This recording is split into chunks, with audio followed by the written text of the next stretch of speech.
don't know why we're struggling today. I feel like every episode starts like this. Hey y'all.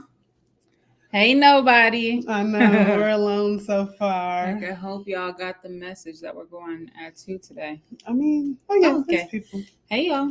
What up? What up? Wagwan. I need a haircut so bad.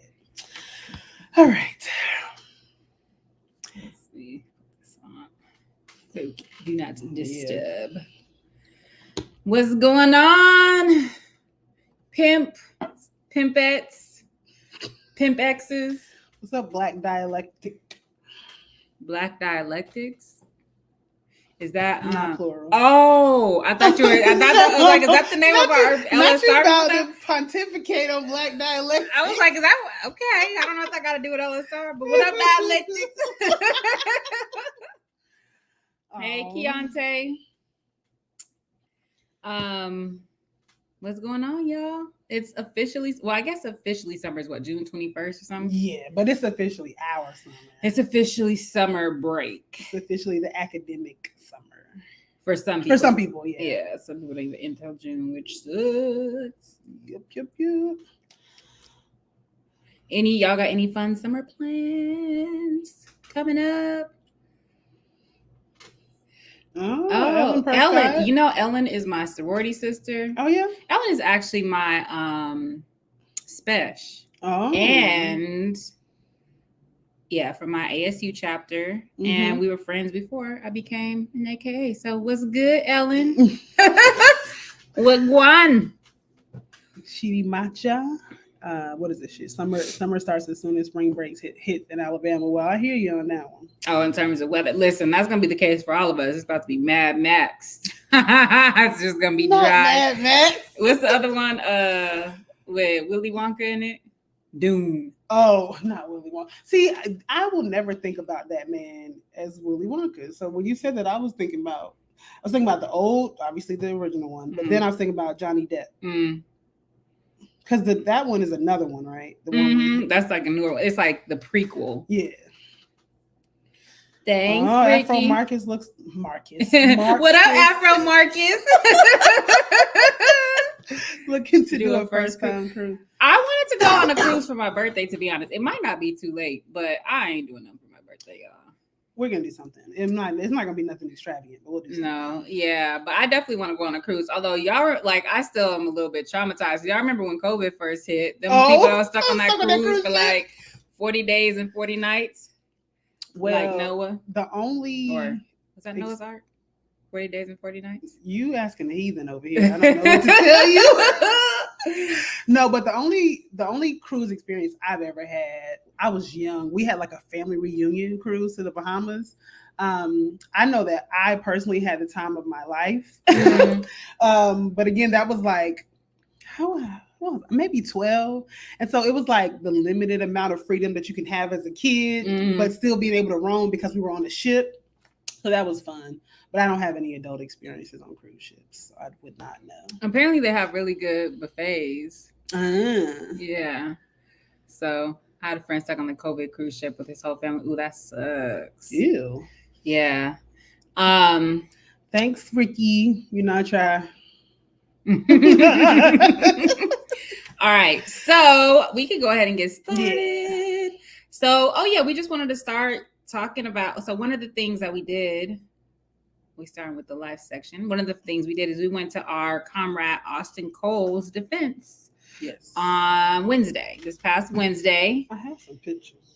Yeah, it was awesome. He did an amazing job. It basically, what was it? That's what I was trying to. So the title was, let me do this one. Message from the Grassroots, Exploring Black Liberation and Grassroots Economic Practice and Planning in the Americas. So I think what I found interesting about this, and it's funny because the first time I remember going to like a feminist architecture conference at MIT when I was in graduate school, and the conference was literally about like how people think about the creation of public spaces.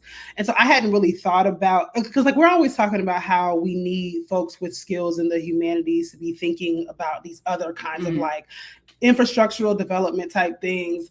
And so that was like my first time really kind of being exposed to that. And what I appreciated about, I think, Austin's master's thesis was that he was trying to think with and through grassroots organizations in New York, in Cuba. Was there somewhere else? I remember somebody made mention of the landless workers movement in Brazil, but I think that was just in response to something. And I think some local organizations, like in Boston. Yeah, and some local organizations in Boston, because he's a member of BLM Boston. Okay, yeah. But how we use those ideas about freedom and liberation in how we actually construct our physical spaces around us, and like how do we think about planning a city or a space as a way that helps us foster community cooperation and liberation.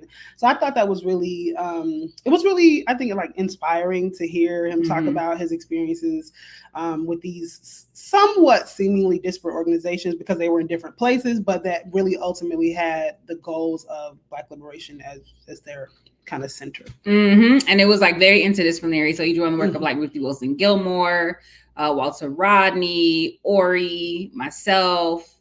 Who else did he draw on? I think some people from his committee. I'm trying to think about his like main frameworks. I forget what the woman's name was. That was his chair. I forgot his committee's name. The chair was amazing. He had one older dude that was a little bit goofy, and then Darian, of course. So Darian. Okay. So economic development, he was citing Walter Rodney, Hillary Beckford, Best Harvey, U.S. capitalist racism. You can see that. Okay, so it's Walter Rodney, George Beckford, I think his name is, Lloyd Best, and David Harvey. So Beckford and Best are both plantation school economists. And then for capitalist racism and structural location of Blackness, it was Du Bois and myself. For internal colony and Black political economy of the city, it was William Tabb, Robert Allen, and I don't know what Jones that is. I don't know if that's Mac Jones or Nikki Jones or whomever. And then for race-based empire in crisis, it was Ruthie Wilson Gilmore, Olufemi Taiwo, Dozier, I don't know the first name, and Roy, maybe Arundhati Roy. Maybe, I think so. So very interdisciplinary project. And he also brought in his own personal stakes in the project, which was really like touching at the end. So it was a great defense. Of course, he passed. Yeah. And another friend of ours was a committee member of his who's been on the show before. So Darian.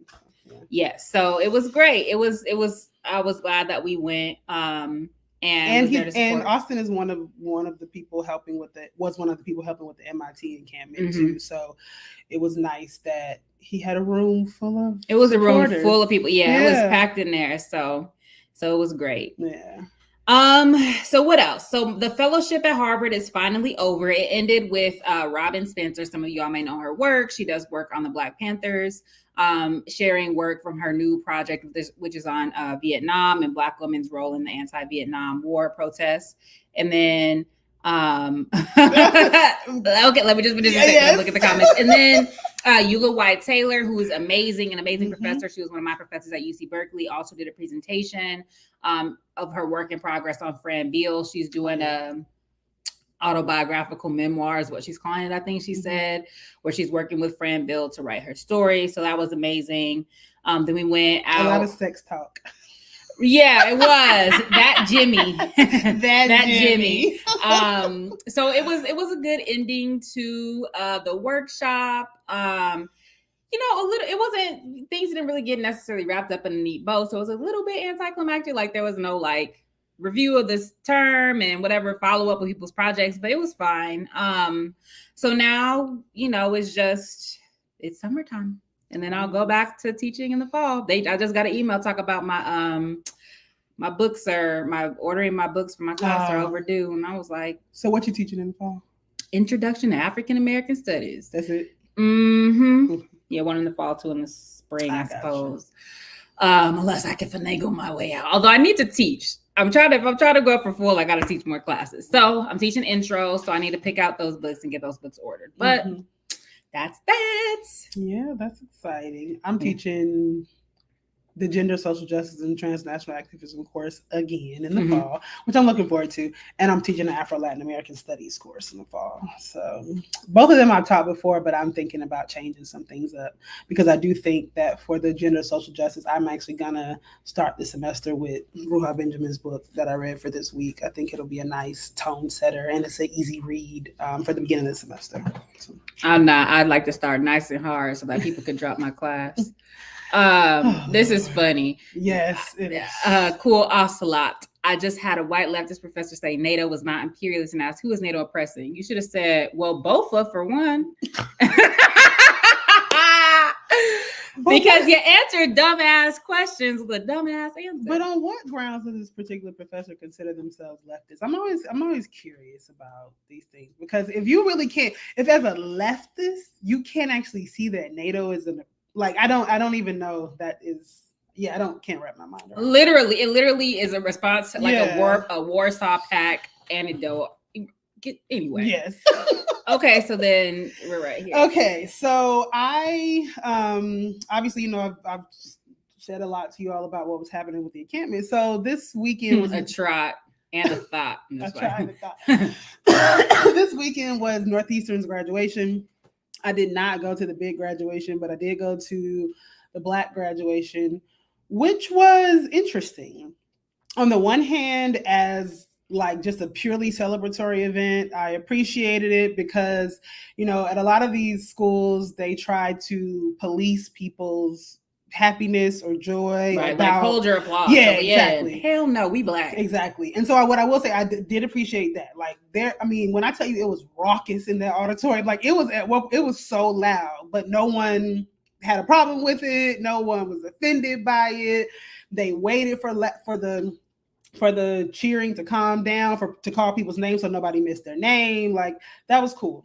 Other than that, I was a little bit disappointed that there was no attention brought to what was happening in Palestine at this particular, because there's also I don't know that this happens as much in terms of at HBCUs, but at predominantly white institutions, they have all these different graduations, right? So they have the Black graduation, they'll have the queer one is the rainbow graduation, the Asian American students graduation, all these different things. And then they have the colleges too. Segregation. Yeah. Well, they have but the thing about the big, especially when you have a school with a population of 40,000 is that those big ones are just overwhelming and whatever. Well, I'm 10% Native American. Which one would I go to? Whichever one you choose, honey. I can't stand you. But I did see, so the other thing was so a lot of the Black students at Northeastern are either the children of immigrants or immigrants themselves, mostly West African Caribbean. And the only reason why I bring that up is because I just as a part of the Black graduation, they had pictures of each student and they were able to choose a quote to, a yearbook quote kind of thing. And many of them were from Colin Powell and fucking Oprah, and it just I was just so unimpressed. Meanwhile, at some of the other college graduations, I saw that students were not allowed to bring their Palestinian flags into the graduation. And so we're going to talk a little bit more about this later on in the show, but when we talk about sort of HBCU support and what's happening for Palestine. But it's interesting because I also had a debate in my family chat with one of my uncles who seems to not think that it is important to care about Palestine as a Black person. And so the Blacks really showing their ass. Yeah. It's actually a big divide. It's complete. Well, there's 3, I guess, camps. It's complete disengagement. Let us enjoy things. It's pro-Israel and it seems actually the minority is pro-Palestine, which is fucking we're colonized. We're African. What is you saying? it's the blacks are really it is, and really because one of the disappointing. points he made was like, I'm tired of being on the front lines for other people's struggle when they're not on ours. And I was like, there's truth, there's merit to that statement, and not about Palestine, but in general, like we do see that. But then my response to him was that I'm also capable of walking and chewing gum at the same time, so I can care about multiple things at the same time, and that honestly, for me, if I really do understand that all oppression is connected, and I understand the nature of the connection in this particular case, it's not obviously we know it's not a contradiction for us, but I'm constantly like amazed by the lack of critical thought and engagement when it comes to what's happening at this particular moment. What has been interesting to me, and it's like Black people can't really disengage because nobody's disengaging from you, and even from pro-Palestine folks, it's just been Black people are always there because it's like there's been so much. If it were Black people discourse, that's fucking bullshit. Like if this were happening to Black people would be up in arms. No, the fuck they won't. The reason why things like 2020 happen is because nobody gives a fuck about what happens to Black people, and we see the intense backlash of even the very milquetoast demands that were being made. I mean, there was abolition of the police, but even the tiny DEI concessions that were made, there's so much clapback, and it's like, you know, there's just so much. If it were Black people, or like drawing analogies to Black people, and there's ways that it can be done, I guess, to draw to basically in a way, in a means of solidarity, but oftentimes the effect of it is more so like is the opposite of that. It's more so like, well, if you're not doing this for other people, why would you do it for Black people, right? Or, you know, or somehow your solidarity with Black people is disingenuous if you don't have solidarity with other folks. And so it's just like there's just a lot of weird people. It's always Black people are always going to be there, right? And that's why. And so it's like, I'm not an Afro pessimist, but I think that there's a reason why, you know, everything is like the new N word, right? There is a reason why there's always a parallel drawn to Black people, because there's something very visceral, ongoing, whatever about Black folks. But that being said, that's the opposite reason to be able to punt, because it's always going to be there, because there's something about Black suffering that's legible in the oppression of others. That's even more of a reason to be involved, right? So it's very wild. Yep, but that's that on graduation. So. Yeah, speaking of which, so I was on a free speech for Free Palestine panel that Jody Dean and some other folks have organized. Jody Dean, of course, is not only the co-editor of Organized Fight Win, but also a professor who had been relieved of her teaching duties for publishing like a very kind of lyrical piece in the Verso blog about Palestine, but where she did say she was exhilarated about October 7th, right? So she was relieved of her teaching duties. So anyways, so it opened with like a lecture from Vijay Prashad, and then myself and a few other people were on like a panel. Then they went on to do some like regional, like it was people from like the upstate New York area. So Russell Rigford, Mamadou. Yeah. So they were talking about how to keep the momentum going in this upstate New York area. So that was a cool panel. Hopefully some of you all were able to tap in.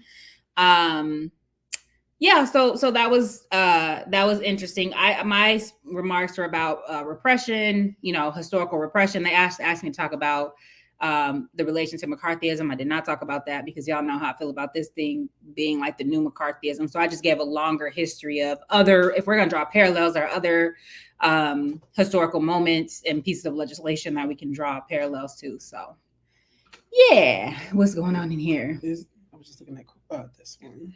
Is it that Black people occupy a structural location in white supremacist propaganda that's fed to other communities? I think that it's that Black people occupy a structural location with respect to the capitalist mode of production, and therefore there are forms of oppression and exploitation to which we're subjected that then are practiced or transmuted to like other groups. I also think there's just a discursive framework whereby you know, the discourses that make, you know, that rationalize Black subjection are then repurposed and applied to other groups.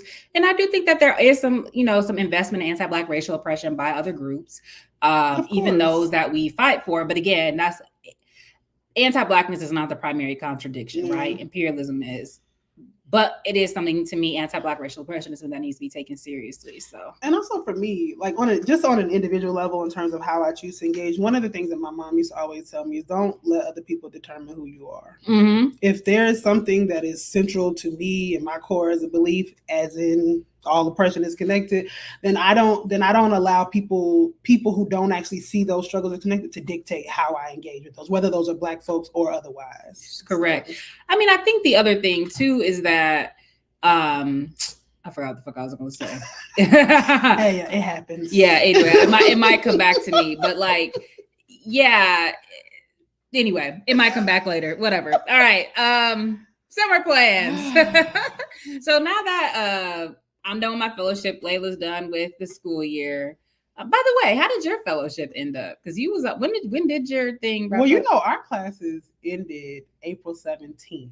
So our last fellowship meeting was like the first week in April. Mm-hmm. I can't talk. Week in April. But I didn't talk about that because remember that Sadia Hartman was our final. We didn't talk about that. I can't remember. Oh, Sadia Hartman was at a. Yeah. She was at the Eula's talk. And she's friends with Eula. Mm-hmm. Yeah, but she gave the talk. It was Crow Jane at the Gallows, which was actually. I'm not a Sadia Hartman fan. For a number of reasons. But the talk was interesting. And it's so funny because of a colleague of mine that was there when Sadia was going through the talk. When I started laughing, they texted me and they were like, not you enjoying Sadia Hartman's talk. I was like, it's not that I'm enjoying it, it's that there are some things that are humorous. And they were. Funny as funny.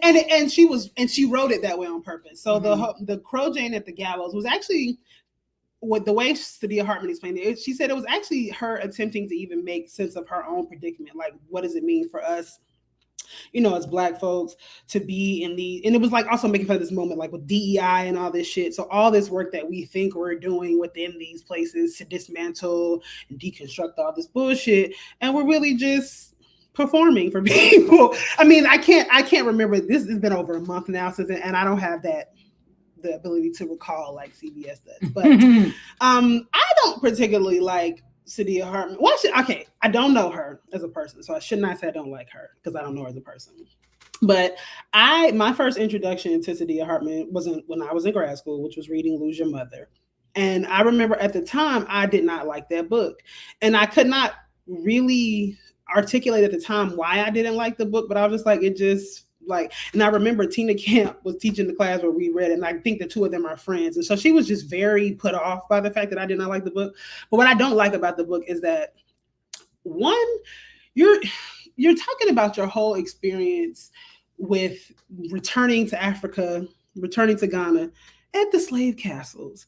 And they're fucking tourist sites, right? And she was complaining about not having been welcomed home properly, being called a foreigner, and basically like complaining about her diaspora. I find the book to be very anti-African in a lot of ways. And so I don't actually appreciate that. And like, you know, yeah. So from there, I've never really been inclined to really be into Sadia Hartman's work. So that's my beef, but Sharice has others. Pass.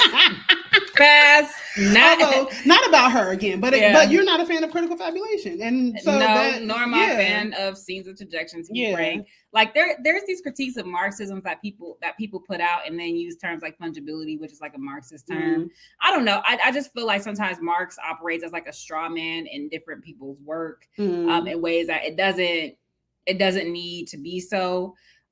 She has her own like orientation to Afro. She's not an Afro pessimist, I suppose, but then traffics in all the hoopla around Afro pessimism, which is I think just a weird politic.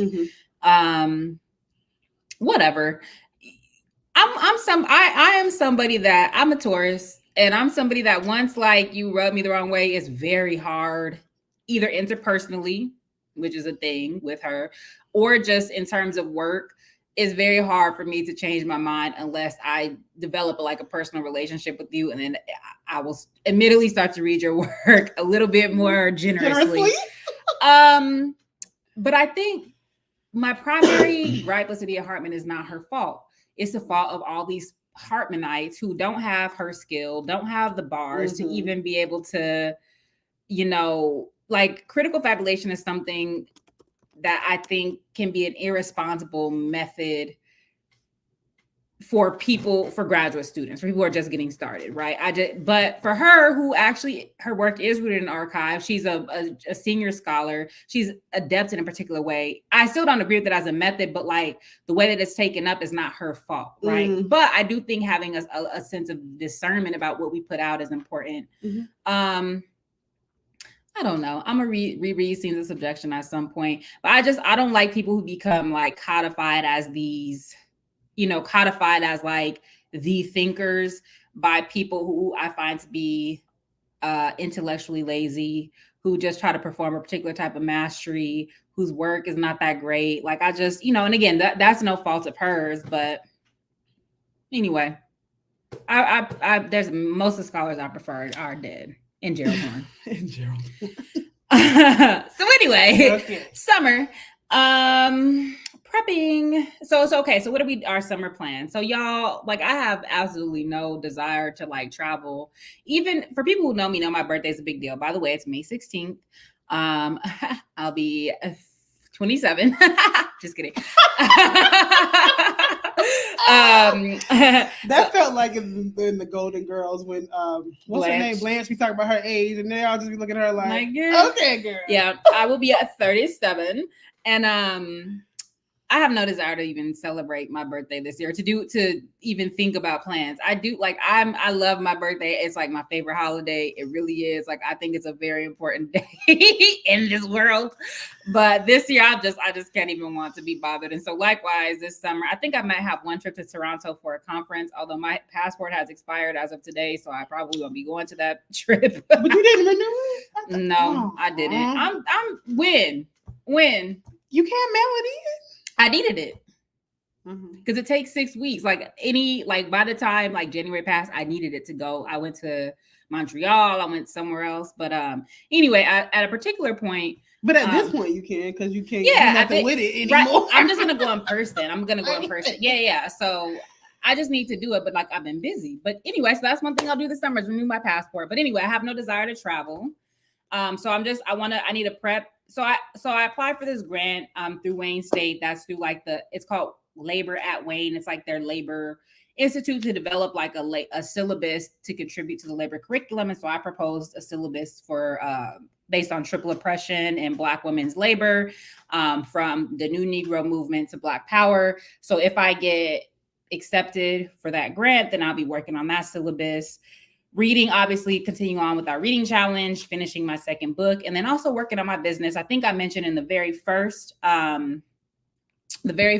episode that I'm taking this course called Slow Hustle, which is about like building a business, like a side hustle, not even a side hustle, a side business at your own pace. One of the primary reasons I am going to start a LLC is to route out the speaking and stuff that I do through there is just better.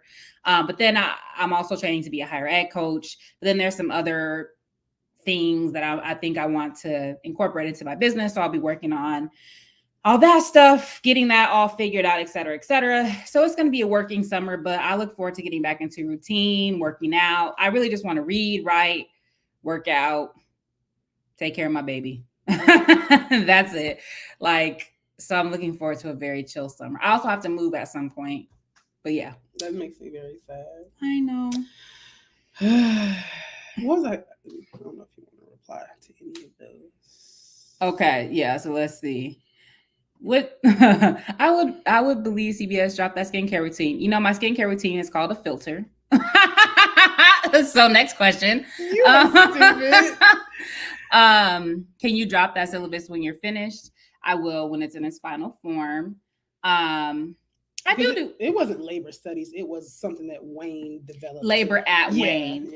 Yeah, but I'm an affiliate of their labor studies program. Part of my work, like y'all, there's a whole aspect of my work that's like development economics, funnily enough. And so I don't like do formal labor because I don't look at statistics and shit. But like I think some of the stuff I do on triple oppression and Black women's labor is like labor stories or maybe social history. I think that's it. Oh, yeah. Okay. So anyways, Layla, what are you doing this summer? Well, I have a personal vow to never let my passport expire because I need to be able to get up out this bitch whenever I want to. I don't. So my grandmother turns 95 this summer, y'all. And that lady is a firecracker. Okay, like at 95 years old, like living her life. So that her birthday is July 2nd. So that's one thing. But no, so this summer, so initially, you know, I do plan to go to the Congress, the Pan-African Congress in November if it happens. Because there was supposed to be the regional planning meeting in May in Brazil, and that got postponed. They had like a roundtable Zoom discussion about that, which we can share with folks if people are interested in it. Let me see. Do I have other travel? I mean, I'm going home. I really need to get a car. I cannot take this this public transportation life in Boston. The line's always on fucking fire. They always got shuttles in between. Like, it's just, it's really untenable for having to do real things. So look out for Layla's GoFundMe. No, her car GoFundMe. I don't need to GoFundMe. But my main thing is that I'm going home to get a car because I'm not buying a new car, obviously, and I'm not going shopping for a car by myself. So I'm going with my daddy. Let's see. So yeah, I told you all the book is my number one priority over the summer. So I think that's part of what made Sharice and I talk about the book a week reading challenge. But other than that, we had already talked about like really trying to make a structured summer around like how to get the book stuff done, which reminds me, for the book challenge, if folks are interested in having anything that allows you to keep track of what you're reading for the book challenge, this is a link to our Google Drive. Sharice came up with like this spreadsheet for the summer reading. So obviously we're doing 12 books over the summer. And then, figuring out, like for me, what my issue, so, you know, you mentioned last week that I was a sprinter, not a marathon runner, but then it was something else. Somebody else was talking about, that particular work style and how like because it relies on the pending stress, how much it like elevates cortisol levels and it like contributes to other kinds of things. And so what I'm really trying to figure out how to do is actually not only rely on that drive that comes in at the last minute, but how to actually like map out a plan. Because like even when I write, I'm not like a outline kind of person. Like I just start writing and then I figure out how to move stuff around. And I don't know, that feels chaotic to me. Maybe, I mean, it has worked up to this point, but I want to take the summer to really develop a different kind of practice around writing. And then also prepping for the fall. Like I said, I wanted to do some new things with my syllabi. So if any of y'all have your eyes on new stuff about Blacks in Latin America, particularly social movements and stuff, please definitely, hit me up, send them my way. So that's my plans for the summer. Yeah. So that is, whoever was probably telling you about what a sprinter is, that's not right. They're probably talking about procrastination because the thing about sprint, so it shouldn't raise your cortisol level because it's not about like an adrenaline high racing to the finish line. It's about your creative juices are more concentrated the closer you are to a particular deadline. Whereas because if you spread it out over time, then you like lose momentum. You know what I mean? Yeah. And so it shouldn't like raise cortisol levels any more than being a marathoner. Because a marathoner, it can raise your cortisol levels because every day you're stressing about getting this thing done. So I don't know that I would necessarily describe it that way, but but I am all for like developing a writing practice, right? And that's why. So one thing, I talk to Layla about often, and even the people I coach, is like your meaningful metrics. So, you want to measure your summer by months, by weeks, by days. So like, does it make more sense for you to organize your time through Pomodoro? So 20 minutes on, 10 minutes off, through like a certain amount of hours a day or a week, even away from time. Is it paragraphs? Is it sentences? Is it sections? And so that I think is important to figure out, like, how do you, what measure allows you to like move forward and feels manageable. So I think that's important for all of us in terms of our writing practice. So then on to y'all comments, which we are going to do every week just so that we don't get overwhelmed. But so Musa said, I volunteer for Fisticuffs Crew. Great. Because what I have learned from these encampments is that Fisticuffs Crew is light, right? Like, yeah. Y'all saw with them Zionists attacked people at UCLA. Fisticuffs Crew would have came in handy at that point because ain't no way. And they had knives, like it was really wild. And I think that the way that you actually stave that off is people have to know that they don't have the monopoly on violence. And like I understand nonviolence or whatever because moral suasion, but yeah. So anyway, if anybody else is on Fisticuffs Crew, shout out to you. Fisticuffs Crew. The next one is from Michael T, which said, media is the message. I cannot think about what that would have been directly in relation to. And it's in like quotes. So, yeah. Michael T, if you hear, what was you talking about? Then the other one from Michael T was, where is the anti-sexist critique of Pan-Africanism? We did a whole talk with Onye last week about, or I don't know if that was necessarily anti-sexist critique. It was how Pan-Africanists deal with sexism and anti-queer, all that type of anti-LGBTQ stuff. And also, I wonder if when you ask about the anti-sexist critique of Pan-Africanism, are you talking about the critiques where people say that like it's masculinist because, you know, it's been largely the way we've understood Pan-Africanism has been through the heads of state who have promoted it. Which, well, that's not even true because people have all these other understandings of Pan-Africanism. Mm-hmm. But I wonder if that's what you're asking about. Mm-hmm. To which, you know, I've written about this and talked about this too. One, I mean, I think that there is a particular way that we reread history, but then when we see so there's a woman, her name is Mabel Dove Dunkwa. Like later on, she had some reactionary politics later on, but she was an early member of the CPP, Convention People's Party. Mm-hmm. Yes, I was going to say Communist People's Party, the Convention People's Party. But then there was another woman. What was her name? I forget the particular story, but it was basically this Ghanaian woman who Kwame Nkrumah tells a story about this woman who, when they were trying to get the Convention People's Party off the ground, the main recruiters for the Convention People's Party were actually women. They were the ones going door to door, knocking. And so we know that these stories about women doing a lot of the legwork, but I don't know that I buy the sexism writ large of Pan-Africanism. I think that it's a function of the way sexism already operates, but I don't know that I attribute that in any kind of special way to the folks who have identified as Pan-Africanists any more than just that it is a function of how we exist in society. It's not anything I attribute directly to Pan-Africanism specifically, but and I don't know that that's sex. Again, I think that we need to have a difference between sexism, patriarchy, misogyny, etc. Because if it's a function of the state focus of Pan-African politics, the heads of state tend to be men. And that's not, again, as you're saying, that's not reducible to Pan-Africanism. Mm-hmm. That has to do with the way that society is organized. Mm-hmm. And also that's not, so Pan-Africanism is not reducible to that like state level. It's also like, who are you reading? Like, who are you studying? Like, where do you get your Pan-Africanism from? Right. I talk about that a little bit when we talk about this Red Africa book. Because I think, you know, when I think about the Pan-Africanist leaders that I follow, shit, Sekou Touré had a fucking women's helicopter guard. Mm-hmm. You know, our go-to when it comes to gender is Sankara. I mean, like, you know, so there obviously are examples to the contrary, but again, to your point about who are you reading, who are you following, those are not.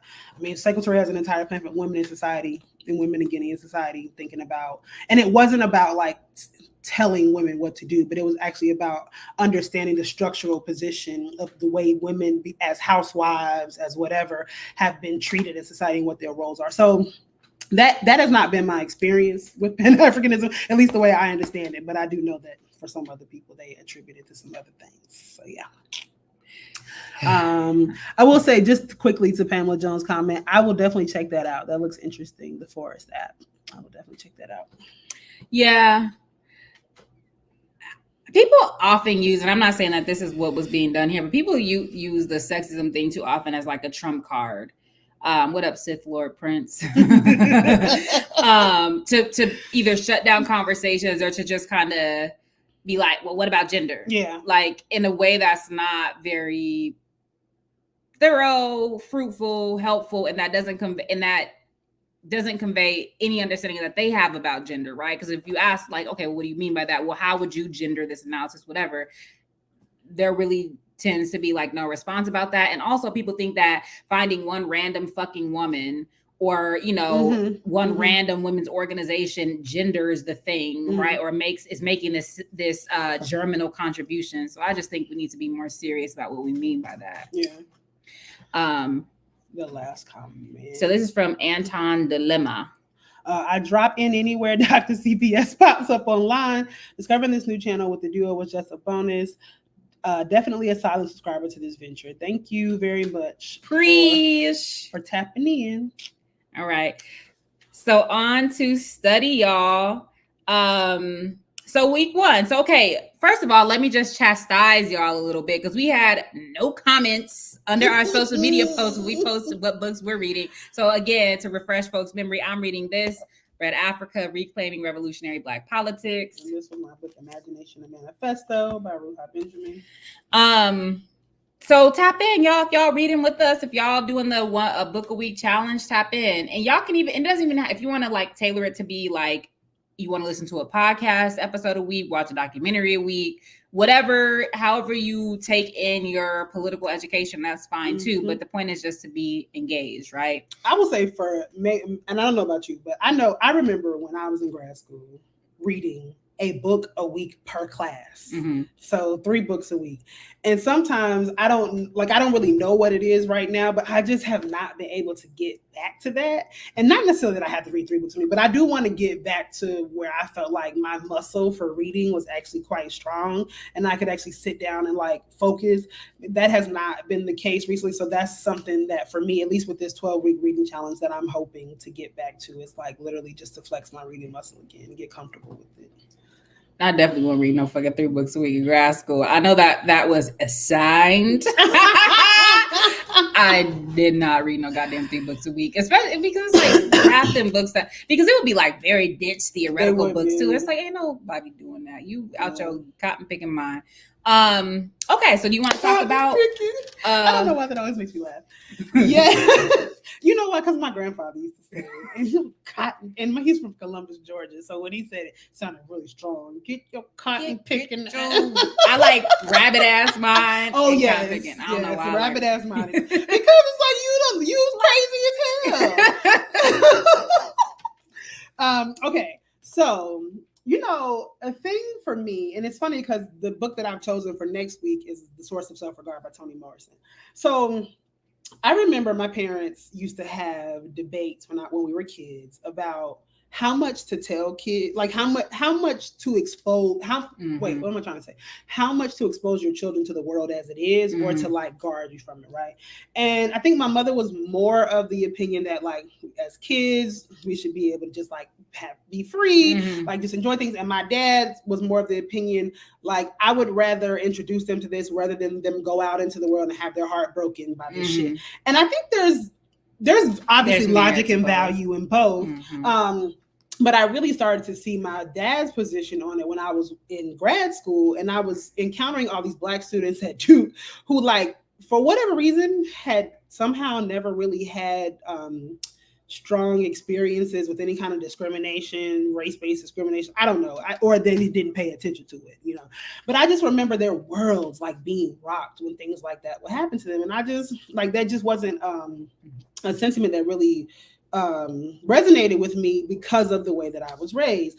But the flip side of that is that I do not believe that I have a very active imagination. And so that is something that, like, I think I like speculative fiction. I like Black sci-fi. I like dystopian futures kind of things. And so that's the appeal of Imagination Manifesto to me. What I like about this particular book, and I said this before, is that I think her main sort of argument is that imagination is not neutral, right, is that because often when we think about can we dream together? Can we think of a better world as possible? We think about imagination as only kind of bringing these better things to fruition that we would like to bring to fruition. But a part of what Ruha is saying is that our imagination has actually been intentionally underdeveloped. There is a dearth in our imaginations. In terms of our liberatory imaginations, but one of the chapters is imagining eugenics. So she talks about like eugenicist imaginations, or things like imagining justice. Like one of the stories she tells is she relates. I don't know how many of you are were Black Mirror fans, but there's an episode of Black Mirror where they had those robot dogs. And a part of what she says is that like people think about that as a dystopian future, but that episode got directly pulled out of this like Boston robotics developer that had actually developed that dog, the robot dog. And so that episode of Black Mirror is very loosely based on something that had actually already happened in real life with these imaginative solutions to problems that are creating other kinds of things, right? And so a part of what she is saying is that we actually must develop our liberatory imaginations to counter all of the negative ways that imaginations exist. And she starts the book off in a way that was actually really familiar to me, but she's talking about her experience in school and like as a kid, right? And the difference in, I don't know if in the audience, if you were in like AP classes or honors classes versus whatever the typical classes were, but I do distinctly remember that like I was in the International Baccalaureate program, and I remember like in high school, my friends who are not in these advanced programs were literally doing like fill in the blank tests, like those kinds of things. Whereas like we were already experimenting with ungrading, right, at that moment. And a part of that is about like pushing people to have different kinds of ideas, right? And so it really helped me to think about what are all the ways that we are not taking advantage of our imagination? Why is it important to play, to engage in art, to do all these imaginative, creative things that let us think further? But also, she also challenged some people's like cynicism too. So she talks about there was like an art installation where it was like a seesaw on both sides of the border, one on the Mexican side and one on the U.S. border. And she was talking about how some people were critiquing that art installation because it was like performative, like did it actually do what people wanted it to do? And a part of her argument to that was that, but is it really a bad thing for us to imagine how borders might be treated differently, right? Not that the art installation itself did anything to actually change people's material conditions, but that it is important for us to be able to imagine these places looking like something else, doing something else. And I think there's something to that. Like I haven't fully figured out how I feel about that, but I do think that imagination is essential to us being able to live in a different world, a better world, not just different, but better. And so I really appreciate this book. And it's a really easy read, y'all. Like it's not a particularly, I mean, it is technically academic, but there's no like footnotes. There's not even really big in-text citations, but it's really kind of like a free-for-all. Like she's just taking ideas to talk through with her person. It reminds me of like kind of Bell Hooks writing too in a lot of ways. So it was an easy read. I appreciated it. When I say Bell Hooks writing, you know what I mean. I spend so much time wishing a motherfucker would that maybe I'm not imagining enough. No, but I don't know that I agree that we don't have imagination. I just think that that we don't. Maybe it's that we don't have that as much like liberatory imagination, because parasocial relationships are all about imagination.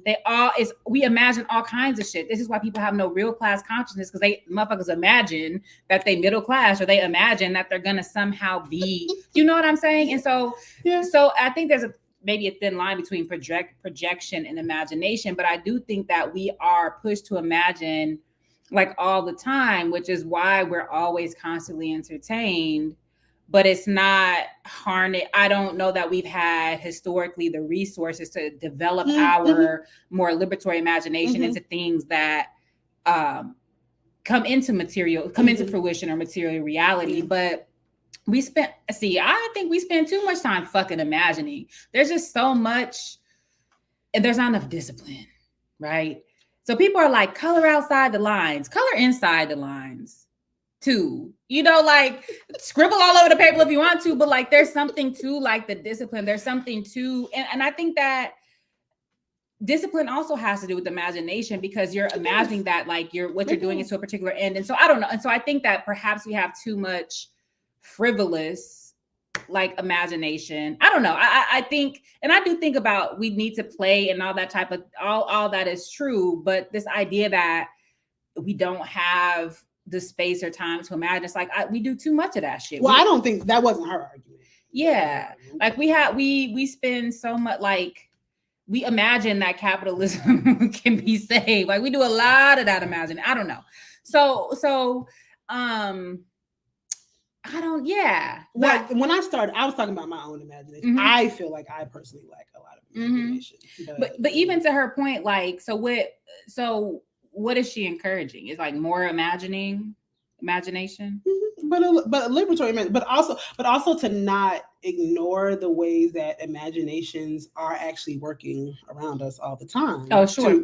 So I mean, both sides of that. Mm-hmm. Mm-hmm. That's interesting. And also, anyway, so I need to read it. And the thing is, like,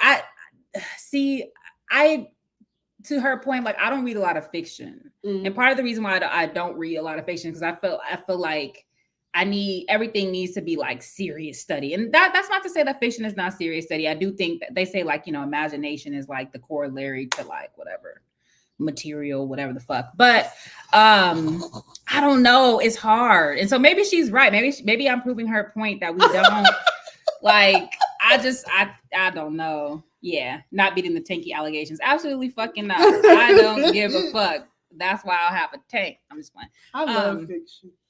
Yeah, I like to listen to it on Audible, but I'm not gonna lie, it was all James Baldwin fiction, and I really because I felt like, okay, this is like at least you need some struggle in your fiction. Yeah, like, it needs to be like rooted in something like Anyway, so do you like Octavia Butler? There's some struggle in that fiction. I don't like science fiction. Never really appealed to me, but everybody, I think I'll read it and probably people are I don't like bandwagon shit. And I'm not saying that. I know that you're not a bandwagoner. You've been reading her. And I remember Takia talking about it. But now I feel like she's having somewhat of a renaissance. She is. And I don't want to be part of the renaissance. You don't but maybe I'll get a book on Audible. But this is my thing. I feel like not all, but a lot, at least the kind that I like. The black sci-fi that I like, it's sci-fi, but it's still based in our material types of issues right now. But they're talking about it on a different plane. So that's what I like about black sci-fi, at least. I won't say that about all sci-fi. What does it say? Kindred did things to me, not the swirling, but the time travel. Yeah, no, Kindred is my shit. I love Kindred. So. Okay, so I read Red Africa: Reclaiming Revolutionary Black Politics by Kevin Ochingo. What did I think about this book? So I didn't think this book was actually about Red Africa, because really 2/3 of the book was a critique of Afro-pessimism and negritude and things that sort of strayed away from the project of Red Africa, which is basically the application of like Marxism, Leninism, basically different types of Marxism, mostly Marxism, Leninism, to like the African situation and how that was foundational to certain national liberation projects that ultimately were thwarted by various means, right? Or ultimately were bastardized, and that we need to return to that sort of intersection of like Marxist Leninism articulated to our particular African realities, and that is actually a liberatory project. And so to him, like the Southern Africans, so people like Cabral, I can never pronounce the man, Mondlane, I'm talking about the dude from Mozambique. And so Eduardo Mondlane, yeah. And then Samora Machel, like those people got the closest to a usable Marxism Leninism to the African situation. Then he talks about Fanon, so like Fanon's Wretched of the Earth and his participation in the Algerian Revolution as another sort of Red Africa practice, and that the way that Afro-pessimists take him, like the way that Afro-pessimists try to read him, like people read Marx, like the old people talk about like the young Marx versus old Marx. People like Afro-pessimists do the same thing with like the young Fanon or the psychiatric Fanon versus the, revolutionary Fanon. Right. And they try to bifurcate those things, right? And they only rely on like particular readings of Black Skin, White Mask, for example. And so this book, it really is a critique of Afro-pessimism, which I think is necessary, and also means that I don't have to write this.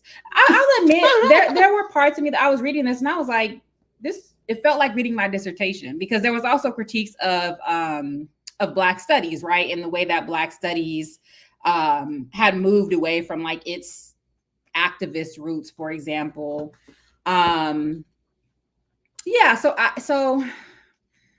I thought it was good. I would have liked to see more of the Red Africa front line, because he really doesn't get to that until like chapter 6. And to be fair, I think he's thinking with people like Walter Rodney, who I think inhabit like a Red Africa analysis to like critique things like negritude and Afro-pessimism and particular iterations of Black studies. But that's 2/3 of the book, and the book is called Red Africa. What else? I think, okay, so there was a woman that he talks about, Blouin, what's her name? Andre Blouin, who no, from Congo. Yeah, I know her. So to back to our conversation, she was in like Patrice Lumumba's cabinet, and was actually he talked about how she was actually critical of Lumumba, because Lumumba turned himself in when his wife was captured, and she basically, I won't say she abandoned her children, but she understood that the revolution or the project of nation building came over and above like anything else. And so she was like, how could you do like the majority is more important than like your sentimental connections, basically, which is very, very interesting. Some of the Black Power men overcorrected in that regard. They was like, fuck this family. It's all about the revolution. So I think we need to find some type of balance there. Between the two. Right. And so I think part of the balance is to be okay with the fact that if you want to struggle for the revolution, cool. Don't be having kids. Don't have kids, or have a intentional caretaker or a village to raise your children. Yeah. Or at least have the decency to explain to them. Yes. So the other critique too that I think is good is like not Malcolm, but King's kids are the fucking worst. So. Bernice, is that her name? Bernie. Anyway, don't sue me, lady. I know y'all are litigious. Y'all are litigious. There's also a critique in here of African socialism, right? And Rodney and Babu. Listen, let me tell y'all something, and that's actually probably what I'm going to read. I don't have none of my Babu books here though. But anyway, Abdulrahman Babu is so important, right? I really recommend look up Babu, read Babu. So he was critical of Ujamaa. He was part of the Zanzibari Revolution. Nyerere eventually, he threw him in prison and actually let him out if he left the United States. He went and worked for a while at Institute of the Black World, but he is that man. So Babu, and he was a good friend of Walter Rodney. But so anyway, to make it short, I think that this is important for people who know nothing about African liberation struggles. There's some good readings in here. I think it offers a fair and measured critique of Afro-pessimism. I will say though, it draws a lot from Greg Thomas's, I think it's called Blues Notes 2.0 or something like that. So which is Greg Thomas's critique of Afro-pessimism. Lewis Gordon is in here, and I know Lewis Gordon has fallen out of favor in recent months because of his Israel stuff. But it overall, I think it was a good read.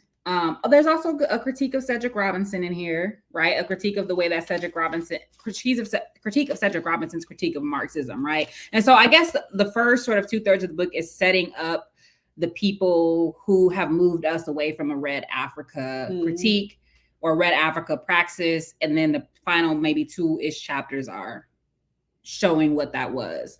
I think it should have been flipped because maybe it should have been called Toward Red Africa or A Return to Red. It is reclaiming revolutionary Black politics. But anyway, but anyway, to make a short story long, good book, very readable, not too sort of pedantic. Good footnoting, so I recommend. It's on my list.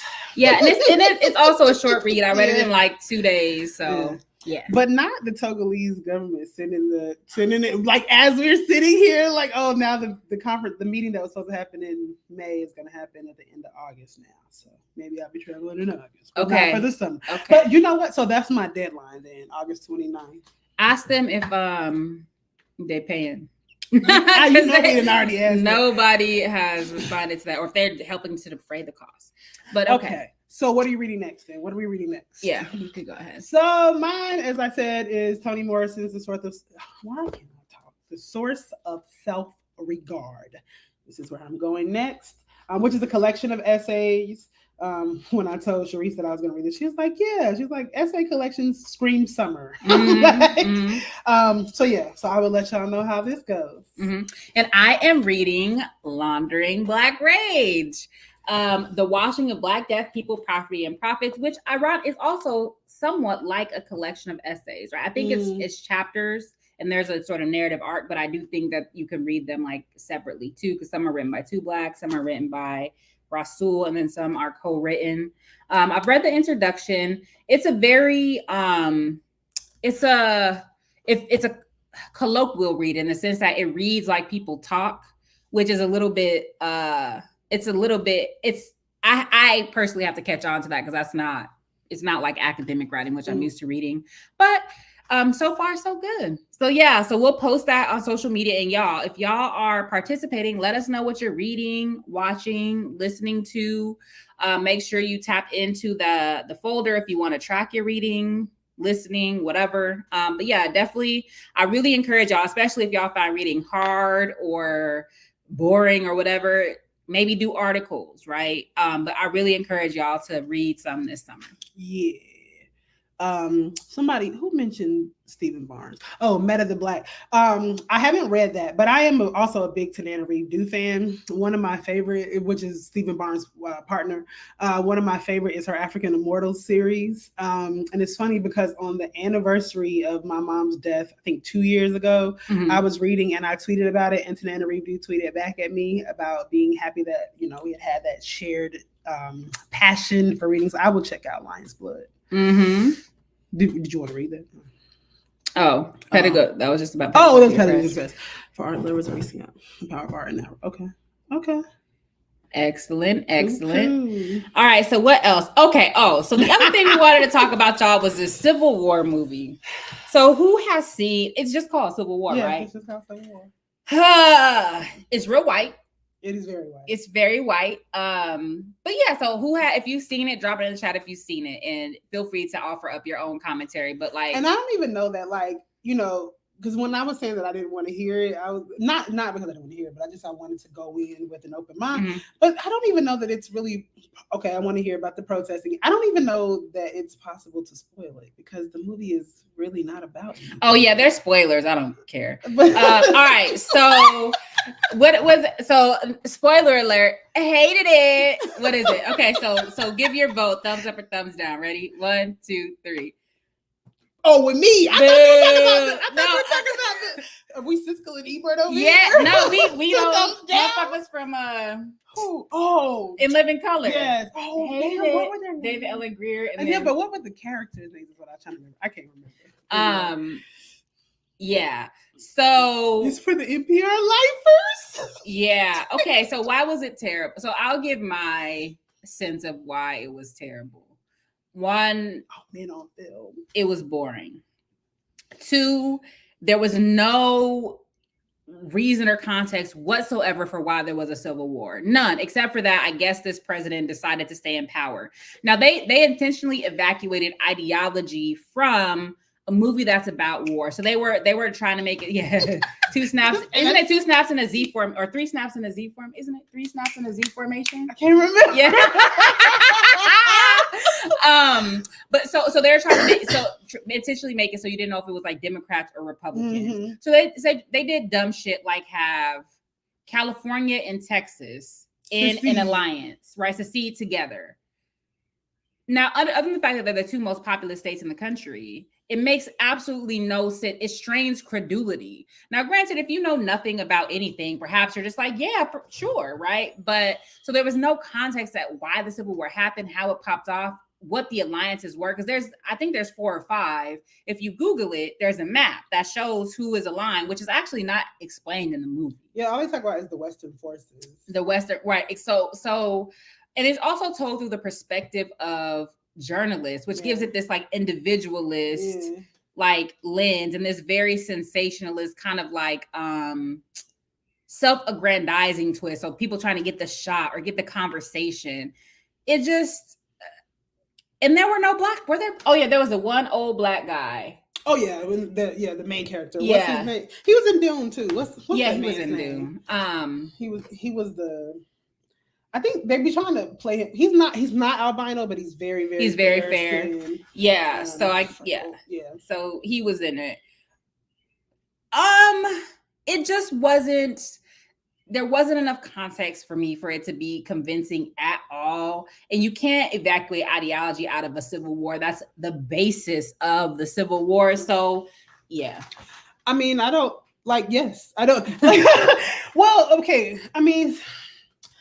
So we talked about the fact. So this is the first thing that I said to Sharice. I was like, "Why are California and Texas like? Even if California and Texas both seceded, to me, based on where we are in our current history, they would secede based on different reasons, and they would be on opposite sides of that. And then apparently, also Florida is like basically considered Central America. Who knows how we get to that?" But yeah, there was nothing clear about it. But also, like, the whole story of the journalists is them trying to get to the president to get a statement, to interview him, to get a statement, which they don't even. I don't know. I don't know what the movie is about, but that I did not enjoy it. There was plenty of action, but action for what? Yeah, and again, now the only one thing that from the individual perspective that I think they were trying to do this play on, which I kept thinking about the photographer who killed himself after he took the picture of that little boy in Darfur. That's what I kept thinking about. Like, is this about the journalist play? Like, what do you take pictures of? Because like, there's a moment in the scene where two of the main women characters, there's an older one and a younger one. What's her name? Kirsten Dunst and a younger girl. And I think one of them asked the other one, if I get killed in this process, will you take that picture? And it was like, what do you think? Right. Like, you know that I will. So, I mean, that is really the only. But then at the end, the irony is when Kirsten Dunst dies, she takes her picture as she's dying. Yes. So, yeah, it definitely wasn't. I don't know. It was an outing. It definitely wasn't worth the money. Yeah. And part of what my partner was saying, that this is like the, Proud Boys, whatever, it's a way for them to see their fantasy like on screen, in terms of, which is very feasible that, if somehow the old windbag pulls it off and beats the Cheeto punk, then there will be an actual not even a January 6th 2.0, like an actual sort of people get in motion, right? So this possible, but it's also crazy because they start off in New York, in Brooklyn, I believe, and with the suicide bombing. Yeah, and they were trying to get to DC, and it's funny because they were like, all the roads are closed between Brooklyn and DC, which y'all, like, I don't know how many, but that's like a 5-6 hour drive. It's not that long. But then they were like, you got to go through Pittsburgh to get to DC, and I was like, well, goddamn, right. You just have to go around. And then there's this scene where they're at the gas station, and apparently, Canadian currency is the currency to have. I forgot about that. Yeah, so it's very. What's the filmmaker Canadian? Because I feel like that's like a very Canadian position. Like, the U.S. is a mess, but we're okay. Never mind our slaughter of indigenous folks and our racism and our, support for invasion of Haiti. But we're Canadian, so we're okay, or whatever the fuck they be saying. I said what I said. I said what I said, and that wasn't a shot at Drake. We're not even gonna get into. Oh God, y'all. Oh Lord. Talk about Civil War. Yeah. Anyway, so again, we're not. So I guess this. So they said it's called Men on Film. So we're gonna have a segment, Women on Film. Women on Film. Yeah. Pan-Africanists on Film. Yeah, but we're not. I know we're not. If this is any indication, I don't want to see anything. I don't want to see nothing that's supposed to be political. Like, I can't even bring myself to see the Bob Marley movie, y'all. Oh yeah. Ain't no way. The Black. Okay. Do you? I've read some in Spanish. Men of the Black Liberal Book Deal Industrial Complex exists outside of English-speaking environments. Alice Hasters look her. Okay. No, I don't. I don't read fiction in any language. I guess I read fiction, baby books. I've read a lot of fiction baby books. Her personal favorite is How to Be an Anti-Racist Baby. That is your favorite. This is the thing. I knew you was gonna come. That's why I had to get it out first. But my favorite is A for Activist. It's actually a really cute book. It's actually really nice. Yeah, it's a cute book. So cornrows.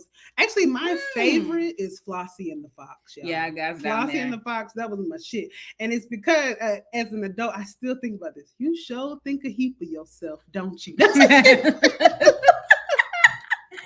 So white futurism is toxic. What's up with all the obsession with apocalypse stories? Is basically just an extended last man on earth fantasy. What could be more white supremacist? That's absolutely right. It's like, you know, the U.S. empire falls, so the world comes to an end. Yeah. That's basically what this shit is. Which has some truth to it, because I think the U.S. will blow up the earth literally with atomic bombs before it sort of concedes power to Russia or China or whoever else is supposed to be next in this hellscape. Yeah. I don't know what it says about me that I like dystopian movies. Well, we live in a dystopia now. All right, so revolution, y'all. Speaking of dystopia, so Al Jazeera news station was banned in Israel, right? Which takes on a new significance in the sense that, like, the bombing, so Rafah has been carpet bombed for the past several days, and the on the ground invasion is imminent. There's nowhere for the displaced Palestinians to go. Famine has set in throughout the Gaza Strip. I think one of the places they're trying to get people to evacuate to is Khan Yunis, which is rubble, right? They have bombed out and destroyed Khan Yunis. And it's just, you know, this whole discourse about Israel being the only democracy in the Middle East, but intentionally shutting out one news station that has been the most. Now, Al Jazeera has its issues, but it's been the most faithful in reporting the atrocities that's happening, other than independent journalists. It's been the most sort of mainstream news organization that's been reporting the atrocities that are happening. And so it literally was passed in like the Knesset, whatever it's called, like to ban Al Jazeera. And so that's just a new development in all of the, you know, everything that on top of everything else, right? And so it's important for us because Al Jazeera, right? Well, we won't have at least that news outlet to be looking constantly for information about what's happening in Rafah and not to be distracted even by the encampments, y'all, because I am of the perspective that even as their solidarity with Gaza, for the past several weeks, there's been more attention, I feel like, in this country to the encampments and less attention on Gaza, less people talking about, tweeting about Gaza, reporting about it, whatever. That's just, you know, the reality of the situation. And ironic, and now like this fucking Kendrick Drake beef, I'm not even kidding you. Like there's been so much focus on that. And I just can't think it's happenstance, right? I cannot think it's happenstance. And somebody, I think it was a boss, Muntikam, was like, it's funny, right? Because these Zionists, right? These Zionist music labels are making money hand over fist through this, whatever, through both sides of the beef, right?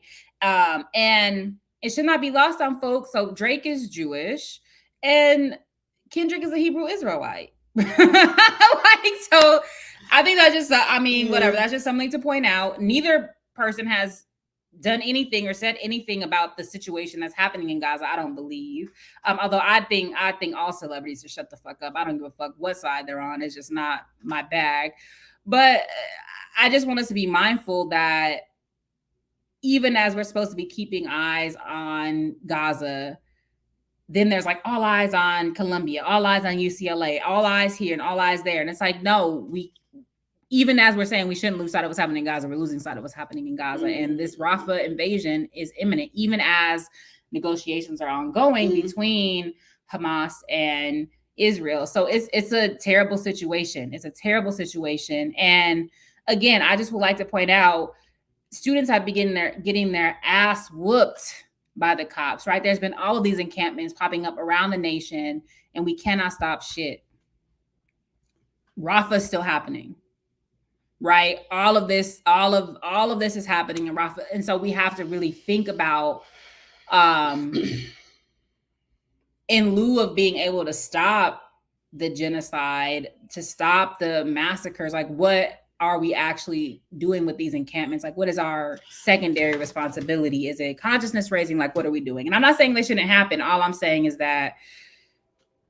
No, I agree with you on the vast majority of those things. But I also do think that a part of what's happening right now is that Israel has effectively lost in the court of public opinion, not another ground, right? And I think that is largely because of these things, and that is partially why they're scrambling now and ramping shit up. So there's not nothing there, but I do take your point about us like making sure to keep the focus on what the particular things are. But this country is fucked up, and I also feel like there's something to that, right? I feel like it matters that people keep understanding the actual true nature of the U.S. In seeing how they are responding to these, and in seeing their refusal to withdraw aid, their refusal with aid to Israel, there are all these other kinds of things. So again, like, I do think it is important to keep sight of what the struggles are, but there are so many people coming in at so many different levels that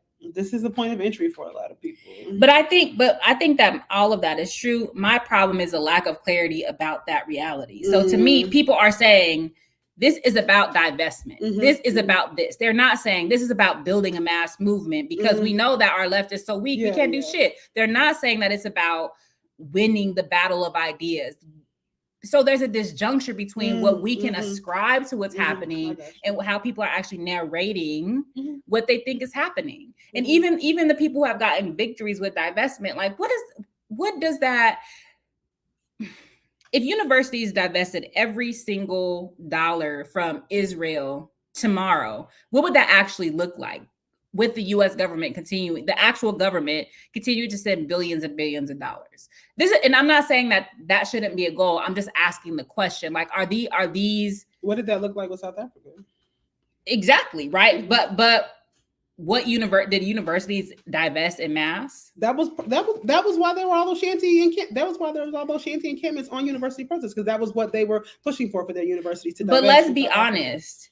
Armed struggle in Southern Africa and Cuban military help is what ended apartheid in South Africa and freed Namibia. So to me, and I haven't been at, I haven't set up a tent at these encampments, but I wonder if that's a conversation that's happening. Like, okay, even if divestment happens, what are the actual material effects? And then what is the next step, right? Yeah. Because it seems to me that if you get your university to divest and it's like, yay, we won. Okay. What did you win? Like, what material effect does that actually have? And I don't know, right? Because that's not. There is a material effect, because any money taken away from it. Yes, the U.S. government is still continuing to do that, but then also think when these universities begin to divest, then that also is another question in the court of public opinion. Okay, so the universities have divested. What is the contradiction with the government still sending this money? So, like, I again, there is a difference between what we ascribe to and what people are actually saying, but I think that there is a logical progression of those things. And while armed struggle is ultimately but these are battles on multiple fronts, right? And I don't think that they're insignificant, and taking money out of it, because, like, even that's part of what we say about with us. Our tax dollars are going to fund this fucking war that we don't want to. But should we stop paying our taxes? I'll be cheating on my taxes anyway, so I don't know. But that's all y'all. I'm just kidding, IRS. I pay my shit every year on time. No, but it's a real question. So I think that you're right. It does have a material effect. What is it? And I wonder if there's enough political education and enough study, enough, as Tone was talking about, in terms of data going into, like, so that we can be as informed and then be realistic about what our expectations are. It's the same with, like, boycott, divest, and sanctions, right? Let's be clear. The most effective means of stopping Israel is the U.S. not giving them money anymore, period. That'd be more effective than anything else, right? And to me, it seems to me that if every university divested, the U.S. government would step up the money that it's sending. It would not decrease. It would step, because that's clear. To me, that's clear, because all these encampments have popped up, and in the midst of it, Biden not only gave another $10 billion to pigs, at least it was $26 billion, something like that, but also sent another aid package. So to your point, it's like, how do we point out these contradictions? Between the things, and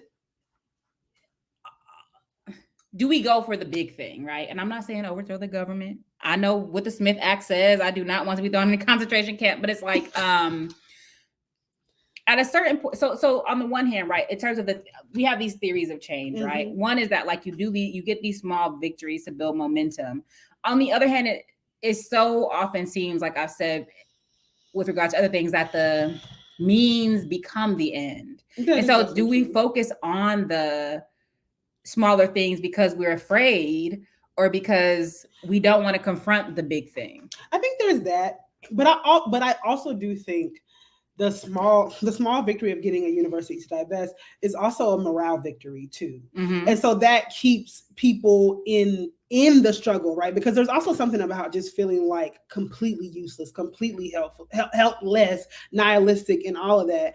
And I feel like there is also something to say, okay, if we won this battle on divestment, like obviously there needs to be a next step, but I think that it matters for morale, that people feel like there are actual places where we can make a demand and see some kind of result short of the bigger thing. And again, how are we thinking about all these things connecting to actually accomplish that bigger goal? Would it matter if the U.S. divested, or every college and university divested money from Israel and invested in mining in Congo? Of course that would matter. Why wouldn't it matter? So then what's the other side to divest from Israel? Is there? I haven't seen all of the demands. Have we seen like what divest from and then invest in? Well, for some students, they have asked about more money support for international students, for different kinds of programs. And again, those are the same. If we look at the student demands from the 60s, and we look at the list of demands that came out around the 2014 era, like all those shits were the same. They could still have that same list of fucking demands because these universities still ain't doing shit. And again, it has to be something beyond the university for sure. But of course, if they took that money out of Israel and then put it in Congo, that is not the solution that we want. But again, I think that back to the conversation about imagination. What do we imagine can actually be done with that money? And we know that, like, our entire fucking war budget, like, what would this country actually look like as a so-called first world country that has failing fucking infrastructure? We have terrible access to healthcare. I mean, it's like even those basic things, like if that were a part of it in terms of even just domestic demands, right? And while I think we need to have demands beyond the domestic, but even just those domestic demands, I think, again, it requires that particular kind of imagination. What else will we do? What kind of world do we want to see created? What kind of world do we want to live in? Well, having better roads, better infrastructure might mean just a more efficient empire, right? It might. Well, and a more docile population, because it's like, shit, my bridge didn't collapse. I don't know.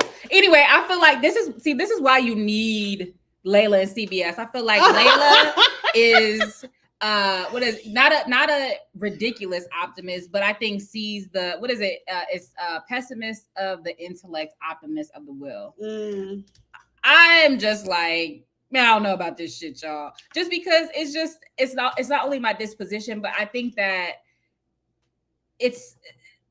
I just want to point these things out. And it's not, again, I would never shit on students or tell them that they shouldn't be doing this stuff. I think that people should do whatever makes them feel like they're a global, that they're responsible to this world and to building a better world. Also, I'm not really an optimist. What I think I do is try to vocalize how I wish I felt. Because I actually do. I am like, we all going to hell in a handbasket. But I also don't know to what degree that's helpful to say that over and over and over again to ourselves. So. Anywho, so camps in Congo were bombed. Oh my God. Okay. By the way, so that's another thing, right? I think that on the one hand, what's happening in Palestine has helped us to make connections between, or to even put Congo and Sudan in some people's consciousness. On the other hand, it has always made me question, why have we never had this type of like mass movement for Congo, Sudan, or Haiti when the humanitarian crises are at the same types of levels, right? Yeah. It is, and I'm not saying that we should not be all out for Gaza. my question is, what has been the failure to even mobilize, let alone organize for these places? Like, so, Congo's been fucked up, or global capital has fucked up and exploited Congo since at least 61, right? Not to mention King Leopold and shit. But I think that's part of the problem in that, because I think in the case of Israel, right, there is a clear, for some people, there's a clear boogeyman, right? And I think that like global capital, even though it clearly is the enemy, the boogie, but I do think that that's harder to get people to rally their support behind, even as we're seeing the exact same levels of starvation, the same amount of deaths. We're seeing all of the same kind of genocidal practices, but I don't know that it is as clear for lay people who the actual enemy is in that case. I wonder. Yeah, I mean, I think the enemy is Western imperialism. Of course, you know what I mean. And so, but for the masses of people, that's like amorphous, and like it's like what is that? Yeah, but to a certain degree, even like Israel is amorphous to a certain degree, right? Because people are like, it's the state, not the people. Although states are made up of people, but it is more, I guess, concrete than global capital, which most of these motherfuckers still believe in. So that's the other problem, because people still want their phones and their computers and their this, and don't actually want to really think about, okay, if I actually really want to divest, and not just like investments, but actually divest from all of the fruits of this genocide, then that means I actually really have to materially change my way of life.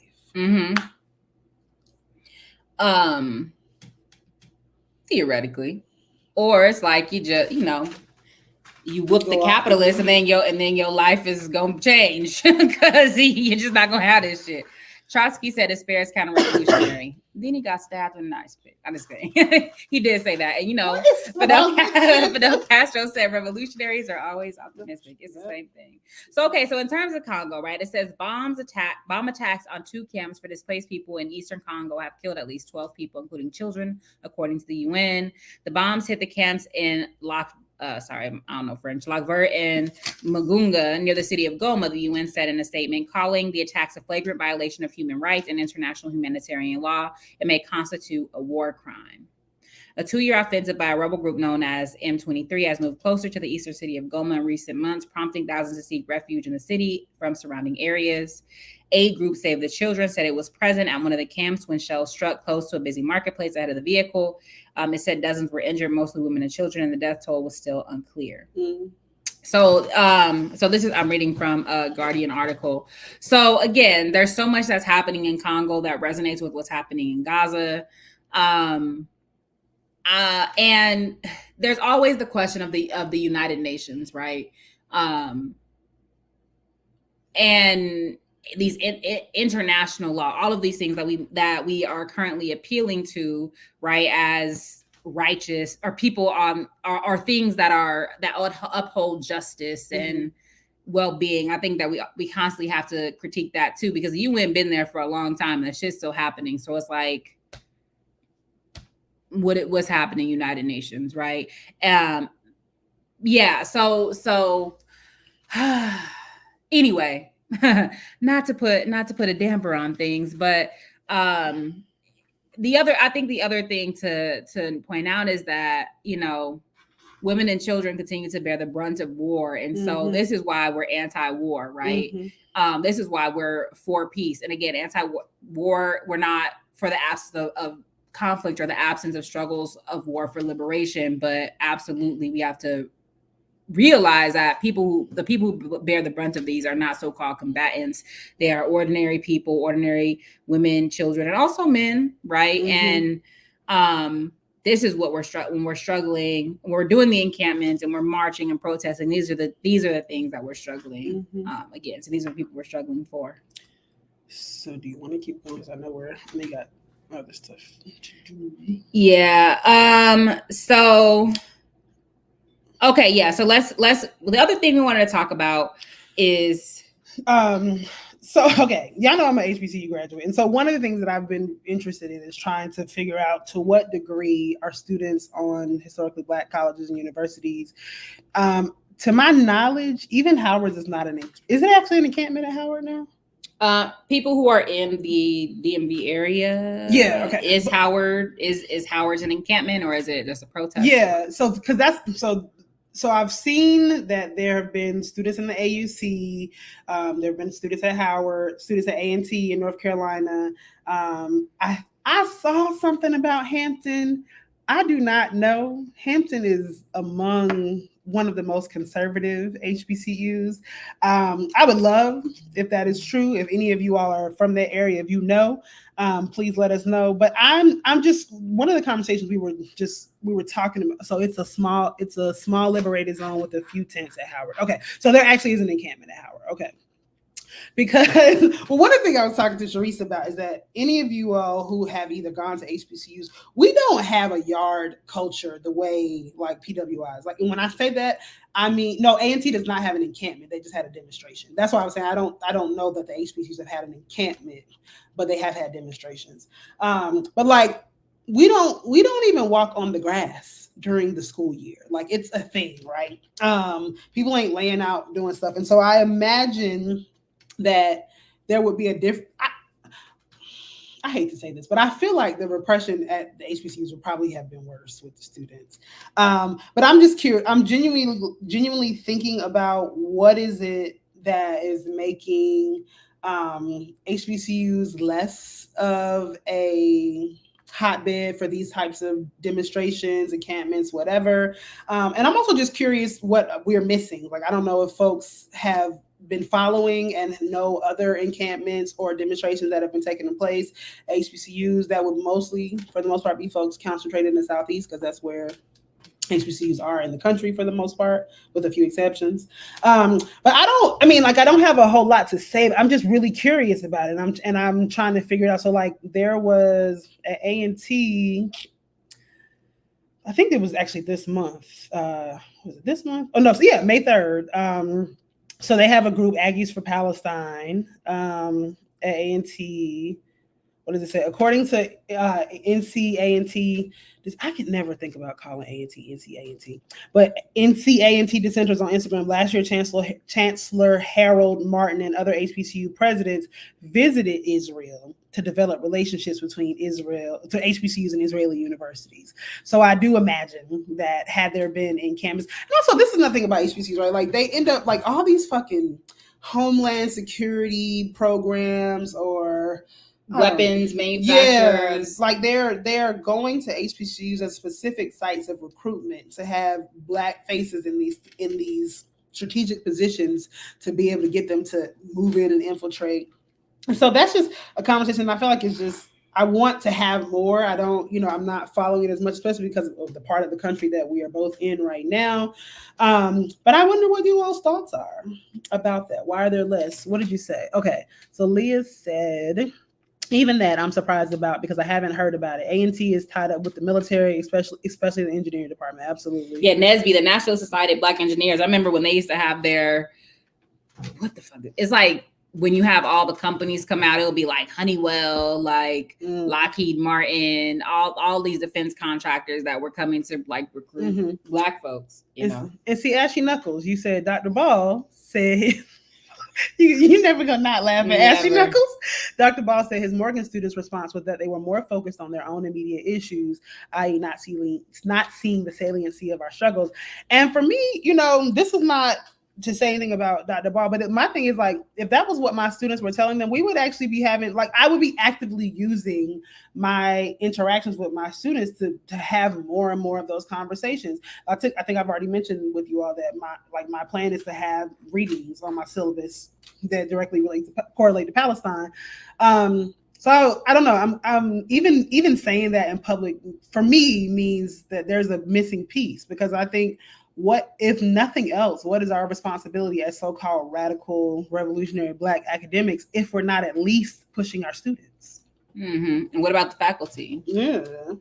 So yeah, it's very interesting. And the other question too is, if there have been encampments that we don't know about, why is it that they haven't been getting as much attention as not only just the Ivies, but also Humboldt, UCLA, UNC, Chapel Hill, and these other places. So, it's both of those, either of those things could be true. Yep. But it reminds me of, there was, this whole tweet thread on Twitter about, because somebody I put, like, basically Black, I guess this was at a PWI, I imagine, like Black students were having a barbecue or something, or, not being involved in the Palestine. But was he serious when he said, or was he being like sarcastic? Like, meanwhile, Black students are barbecuing. Like, I think that it's this barbecue season. It is, you know what I mean? Senior Dig Day, like, oh, this is the time to be turning up. But anyway, it was like that, the Black students were not joining the encampments. And I will say, like, at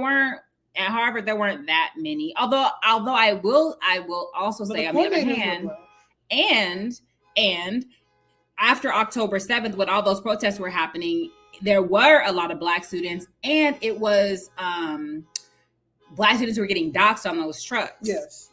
So, is it because Black people don't camp? Is it the camping? Is it the camping? I don't know. It might be. I don't know that we have camping gear at the ready like that. Right. Listen. Although there are all kinds of Black outdoors clubs. There are all kinds of Black outdoors clubs, which to me seems like they would be linked through HBCUs, because that's where that kind of like niche. Well, but the thing is, outdoor clubs tend to proliferate in like mountainous or like, and that's not where HBCUs are physically, like just geographically in the country. I wonder if it has to do with just not only HBCUs, but if Black students are conspicuously absent, there's more of them on fellowship. There is a conservatism in the students who make it to places like Dartmouth or Vanderbilt or Harvard. If it's the petty bourgeoisie, or conversely, people in programs like Posse, or who are worried inner about city, losing their scholarships. Precisely. And so, there's that. But they're not being blown to They're bits. They're not. And buried under rubble. So they're not. But again, somebody has to do that work of developing them politically, developing their consciousness. And we know that there is a history of high school students being politically active, but it's not the same as college students. And there is something that has to happen to develop to make them be able to say, okay, this pales in comparison to what other people are experiencing. But another thing I think is also possible at least predominantly white schools with Black students is that there's already tense interactions. Like when I was a graduate student at Duke, I didn't do shit with like general body of graduate students. I did some of the Black graduate student stuff, but like I didn't have a relationship with those folks. In BGSAs, a lot of time the Black Graduate Student Association be so conservative, yes, and about nothing, or liberal at best, and they'll just be like social outing type things. But only saying that to say the social climate on those campuses may be that some of the students' interpersonal issues with maybe not necessarily directly to students on the encampments, but like their ideas about what they are might also facilitate their lack of desire to get involved. I don't know. It's all speculation. It was also said that at UCLA, the Black leadership got pushed out. That initially at the UCLA encampments, there were Black people in the sort of planning a leadership team, and ultimately that got pushed out. So there's that. So yeah, to Musa's point, like unless people come in with a sort of activist or organizing orientation, or that's developed through clubs or through a professor, whatever, but it's vexing, like, because where the NAACP at on? Listen, I mean, but you got the Monroe, North Carolina NAACP, and then you got the Walter White handkerchief head. So it's like even the NAACP, it really just depends. No, but I'm asking that because my experience has been that to the degree that students Black students in particular go to college and get any kind of civic engagement, organizing training, it comes through something like an NAACP. And so like I'm wondering what their NAACP chapters are saying and are doing in relationship to all this. What I'd like to have is like a debate, or not even a debate, the conversation on this channel, but more of a debate, like state your position on people. I really want to hear what the thought out, laid out arguments are about this is not our, not even only this is not our fight, but sort of what are the range of sort of things that people are expressing, and then the other side that's like, are you trying to invite Foundation of Black Americans on this show? But it's not just FBA. It's not, but that's first. Of course, and I would love to meet an eloquent one to come lay out their position. Don't come for me, I'm sure. And if you are an eloquent one, please. I don't think we have that in our audience. They like fuck them. So anyway, so but I'm very vexed by the Blacks because I love Black people, and I think that Black people are often part of like the radical or revolutionary vanguard on many issues. But I don't know if the Israeli lobby has been successful. I don't know if it's in this time of economic precarity, people are like white knuckling the class reproduction aspects of like how they're moving. I don't know if it's just people still have battle fatigue from 2020. I don't know if it's a combination of those things, but it really just feels like there's a lot of our Africans who are not on the right side of this issue. Yeah.